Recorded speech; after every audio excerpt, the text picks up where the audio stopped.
को ठगने की चेष्टा न करें, अर्थात अपनी अंतरात्मा को कोई ठग नहीं सकता। कैसे नहीं ठग सकता? मनुष्य की अंतरात्मा ही राम है, उसे कोई ठग नहीं सकता। लोग चोरी करें, व्यभिचार करें, हत्या करें, कोई दूसरा न देख सके, न जाने, परंतु ये सब करने वाला खुद जानता है, देखता है, भोगता है। तो खुद ना देखे जाने ये आत्मा भीतर कैसे हो सकता है भला? चोरी, व्यभिचार, हत्या, घूसखोरी, मिलावटबाजी, चोराबाजारी और असत्य भाषण, अन्य कितने भी दुराचार आदमी कर ले, उसे दूसरे कोई भले न देखे, परंतु इन सब का करने वाला स्वयं इन्हें देखता जानता है। कोई व्यक्ति अपनी अंतरात्मा से अपने धर्म छिपा नहीं सकता, अपने कर्म छिपा नहीं सकता। कोई भी व्यक्ति अपनी अंतरात्मा से अपने कर्म को कैसे छिपा सकता है? सुभान नाम के मियाँ जी थे, वो तो याद है सबको, कि वे एक दिन बेर पेड़ के नीचे टट्टी कर रहे थे। वहाँ पके पके बैर गिरे थे, लालच को रोक न सके, टट्टी करते गए, बैर खाते गए। गांव में रात के वैश्या का नाच था, वहाँ नाच देखने गए तो आगे बैठाए गए। तो नर्तकी गाना आरंभ किया, सुभान तेरी बतिया जान गई राम, सुभान तेरी बतिया जान गई राम, ये नर्तकी गाने लगी। सुभान के मन में संदेह हुआ, क्योंकि कहावत है कि चोर के दाढ़ी में तिनका। तो ऐसे ही सुभान मियाँ को झट संदेह हुआ, क्योंकि मन में तो चोरी किए थे, उनको संदेह हुआ। सोचे कि इसने कहीं देख लिया है मुझको टट्टी करते, क्योंकि वो बैर पेड़ के नीचे टट्टी करके और बैर भी खाए थे, टट्टी भी किए थे, तो आकर नाच देख रहे थे। आज मैंने और तो कोई गलती की नहीं है, केवल टट्टी करते करते बैर खाए हैं। यदि इसने समाज में कह दिया, बात बता दी, तो लोग जान जाएंगे, बड़ी हंसी करेंगे, बड़ी बेइज्जती होगी। ये बात कैसे बने? तो मन में एक युक्ति सूझी कि मैं इसे कुछ दे दूं, क्योंकि नर्तकी है, पैसा चाहती है, कुछ चाहती है लाभ, इसीलिए नाचती है। तो युक्ति सोच करके उन्होंने अपनी अंगूठी उतार करके सोने की दे दिया।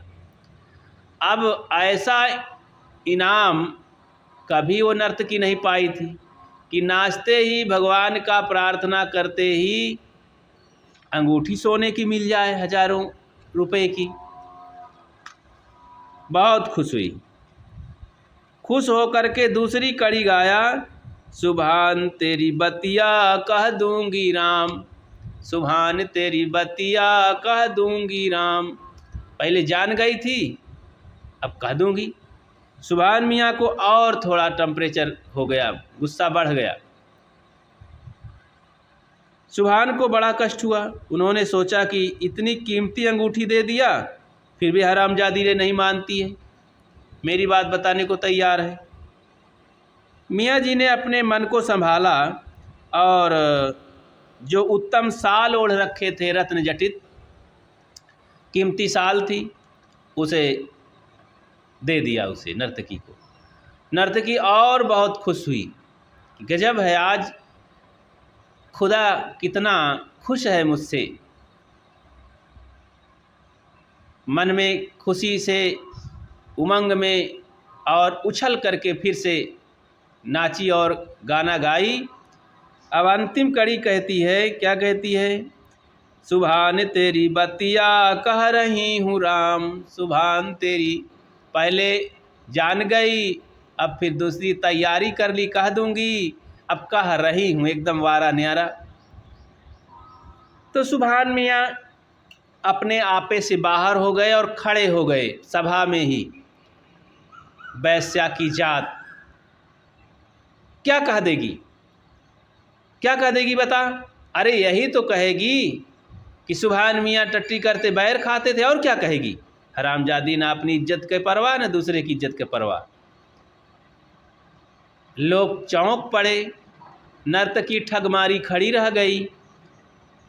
तब उन्होंने ख्याल किया कि अरे भाई, मैं तो भगवान का, अल्लाह मियाँ का गुणानुवाद कर रही थी, इबादत कर रही थी। मैं क्या जानूं कि कोई मियाँ पेड़ के नीचे बैर खाते गए, टट्टी करते रहे। सभा में बड़ी हंसी हुई, खिल्ली हुई। मतलब अपने मुख से ही मियाँ जी अपनी गलती को, अपने कर्मों को बता डाले, सभा में छुपा नहीं सके। सारा समाज हंस पड़ा, वैश्या स्तब्ध रह गई। उसने मियाँ जी से कहा, हुजूर, मैं ईश्वर का गुणानुवाद गाती हूँ, मैं नहीं जानती कि कोई सुभान मियाँ यहाँ बैठे हैं और वे टट्टी करते बैर खाते थे। वैश्या ना सुभान मियाँ को जानती थी, ना उनकी हरकत को जानती थी, परंतु सुभान मियाँ की अंतरात्मा तो जानती थी ना। सुभान मियाँ की अंतरात्मा क्षमा नहीं किया और खुल गई, वो जानते थे। उससे कुछ अतएव जब हम पर्वत की गुफा में, समुद्र के भीतर, आकाश के ऊपर, जमीन के नीचे, कमरे में, वन में, कहीं भी अकेले जो कर्म करते हैं, अकेले में हों, ये ना समझें कि जो हम करते हैं उसे कोई नहीं देख रहा है। हमारी अपनी अंतरात्मा तो हमारी हर हरकत को हर समय देख रही है, उससे कुछ छिपाने की बात ही संभव नहीं है। हमारी आत्मा भगवान है और हमारी आँखें भगवान की आँखें हैं, उससे कुछ भी छिपाना असंभव है। किसी की आत्मा अपने आप को कभी क्षमा नहीं करती। हम पाप करने के बाद किसी कल्पित भगवान या देवी देवता की पूजा या चढ़ौती कर भले अपने मन को संतोष देने का प्रयास करें कि हमारे पाप कट गए, परंतु हृदय अपने पापों से जलता रहेगा। यही तो चित्रगुप्त का लिखना है। मनुष्य के मन में जो सारे कर्मों के चित्र गुप्त रूप से अंकित हो जाते हैं, यही चित्रगुप्त का लिखना है। इससे कोई बच नहीं सकता। कहा जाता है कि हमारे दोनों कंधे में चित्र और गुप्त दो देवता, यमराज के देवता बैठे लिखते रहते। क्या लिखते हैं? हमारा भाग्य लिखते हैं, कर्म लिखते हैं। तो फिर शरीर छूट जाने पर ये दोनों जाते हैं यमराज के यहाँ, अपनी फाइल जमा कर देते हैं। दोनों अपनी अपनी फाइल लिखते रहते हैं जीवन भर, फिर जमा कर देते हैं। तब उसको वहाँ पर हिसाब किताब होता है, तो उसी हिसाब से फिर स्वर्ग नरक निर्धारित होता है, दंड विधान है सब। तो यहाँ पर चित्र और गुप्त दो नाम के जो दो लोग देवता हैं, तो लाक्षणिक अर्थ है उसका कि गुप्त रूप से चित्र बनते जाते हैं अंतःकरण में। वो दिखाई तो देता नहीं, लेकिन ये व्यवस्था है अंतःकरण में कि जो कुछ हम कर्म करते हैं, सोचते हैं, करते हैं, रहते हैं, दूसरा कोई देखे या ना देखे, जाने या ना जाने, हम स्वयं जानते हैं, स्वयं देखते हैं। अपनी अंतरात्मा से हम छुपा नहीं सकते, बच नहीं सकते, दुख भोगना ही पड़ेगा। हम किसी हालत में अपने कर्मों से बच नहीं सकते हैं। इसीलिए तो रईसा महाराज ने कहा है ना, गली गली रईसा घोरामें, जैसा करे सो तैसा पावें, साझे दे सकारे पावें, पोत बतार के आगे आवें। ऐसा उनके पास ये मंत्र था और इसी मंत्र को कहकर गाया करते थे। तो वास्तव में सुबह अगर जो देता है, शाम को जो देता है वही सुबह पाता है। जैसा कर्म आज करता है, कल उसी का फल भोगने को मिलता है। तो क्यों ना हम अपने कर्मों को सुधार करके और अपनी अंतरात्मा को साक्षी मान करके सदैव अच्छे कर्म करें। स्वयं सोचें। लोग सोचते हैं एक तरफ सोचते हैं भगवान देख रहा है, और उस भगवान को कोई डरते भी नहीं। आदमी से छिप छिप करके गलती करते हैं, गंदा काम करते हैं, खाते खिलाते और कुकर्म करते हैं, और एक तरफ कहते हैं भगवान देख रहा है। एक तरफ कहते हैं भगवान जर्रे जर्रे में है, कण कण में है, हर जगह है, सर्वत्र है, अंतर्यामी है। एक तरफ भगवान का कोई भय नहीं। तो लोग चोरी करते हैं, वहाँ पर भगवान नहीं है क्या? लोग हिंसा करते हैं, जीववध करते हैं, वहाँ भगवान नहीं है क्या? लोग मार करके, भून करके, उबाल के खा लेते हैं प्राणियों को, क्या वहाँ भगवान नहीं है क्या? वहाँ उनका ज्ञान कहाँ चला जाता है? एक तरफ कहते भगवान जर्रे जर्रे में है, कण कण में है, लेकिन ये सब अत्याचार करते हैं, दुर्गुण और कुकर्म करते हैं। तो आदमी का दिमाग कैसा हो गया है? वही बात कहता है, समझता भी नहीं है, करता भी नहीं, चलता भी नहीं।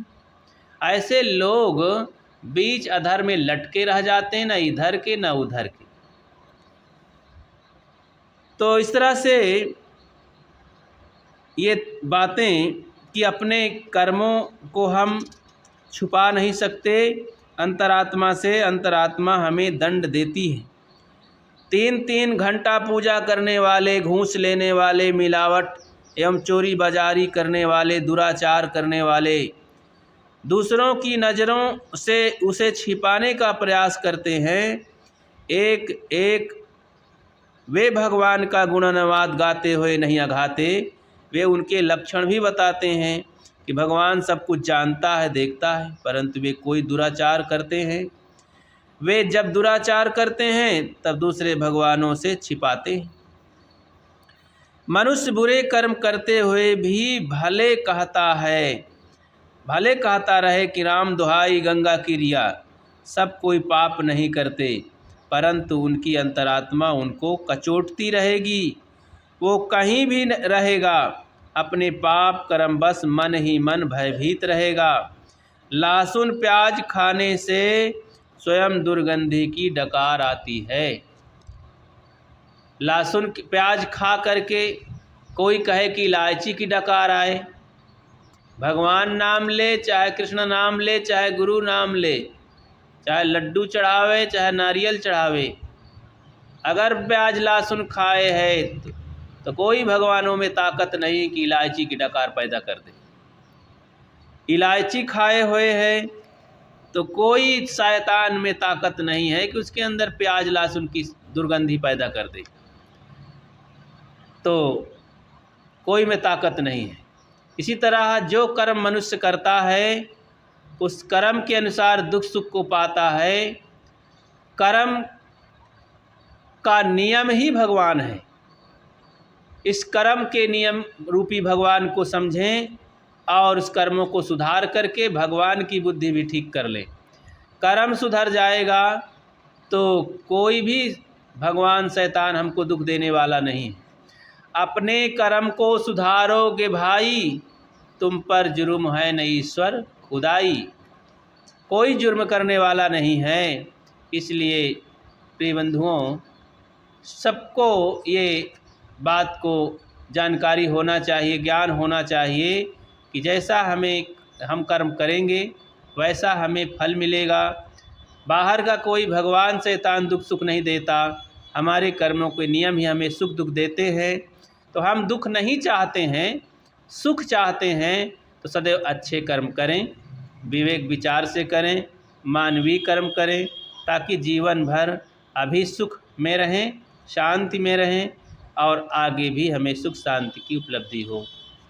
तो साहब ने यहाँ जो कहा कि मुख की मीठी जो कहे हृदय है मतियान, कहें कबीर तालोगन से तैसे ही राम सयान। तो अंतरात्मा को कोई ठग नहीं सकता है, वो जैसा करेगा वैसा भरेगा। तो इस प्रकार से हम अपने को स्वयं जाने समझें और साधना में आगे बढ़ें। बोलिए सद्गुरुदेव की जय। वंदन है गुरुदेव तुमको।